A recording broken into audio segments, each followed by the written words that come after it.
엉뚱 박사의 과학 브리핑을 시작하겠습니다. 앤스로포신, 우리나라 말로 인류세라고 합니다. 네덜란드의 화학자로 1995년 노벨 화학상을 받은 크리천이 2000년 처음 제안한 용어로 새로운 지질시대 개념입니다. 이것은 우리 지구의 지질연대입니다. 인류세는 여기 신생대 시대의 마지막 시대에 있습니다.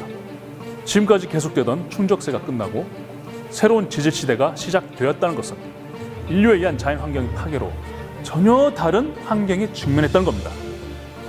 인류가 과거 지구를 산산조각낸 소행성 충돌과 같은 그런 충돌로 공룡들이 대멸종이나 화산 폭발 같은 그런 사건과 맞먹는 지구 물리학적 힘이 되었다는 겁니다.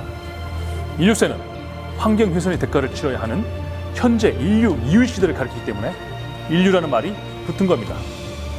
현재 인류가 지구 온난화를 포함한 재앙적 환경 파괴를 멈추지 않는다면 소행성 충돌로 멸종한 그 시대를 21세기에 재현할 것입니다.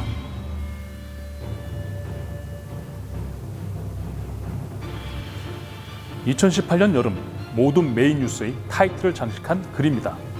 서울도 서프리카라 불리며 1994년 7월 24일의 38.4도씨를 넘어 지난 8월 1일 39.6도씨를 기록하였습니다. 같은 날 홍천은 무려 41도씨를 기록하며 관측 역사상 가장 높은 기온을 기록했습니다. 여기 그래프는 지난 몇 년간 한반도의 여름 평균 기온을 보여줍니다. 현재 인류가 이상 기온에 대해 별 대책을 하지도 않지만 한다 하더라도 한동안은 기온이 상승할 가능성이 높다고 전문가들은 예상합니다.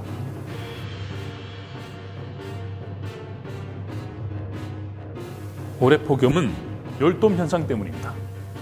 열돔 현상이란 대기권 중상층 지상 5에서 7km에서 발생한 고기압이 정체하거나 아주 서서히 움직이면서 뜨거운 공기를 가두는 현상을 말합니다. 주로 미국과 아시아 등 중위도에서 발생합니다. 여름에 열돔 현상이 발생하면 예년보다 5에서 10도씨 이상 기온이 높은 날이 며칠 동안 이어지게 됩니다. 열돔 현상은 우리나라뿐만 아니라 중국, 일본, 아프리카, 중동, 북유럽, 미국 등 북반구 전역에서 일어나고 있습니다.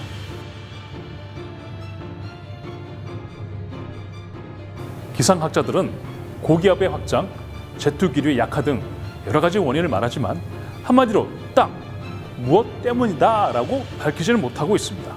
하지만 가장 유력한 원인은 지구온난화 현상이 불러온 기상변화로 보고 있습니다. 오늘날 우리 인류가 지구온난화를 비롯한 기상이변에 대해 어떠한 노력도 안 하고 눈앞의 이익만 추구하게 된다면 우리 후손들의 미래는 더 이상 존재하지 않을 것입니다. 우리 인류는 우리 행동이 이 지구에 어떠한 영향을 미치는지 인지하고 미래를 선택할 수 있는 최초의 지적 생명체입니다. 우리가 다른 생명체들과 어울려 함께 살아가는 노력을 하길 바라며 다음은 지구온난화에 대해서 이야기해볼까 합니다. 지금까지 엉뚱 박사의 과학 브리핑이었습니다.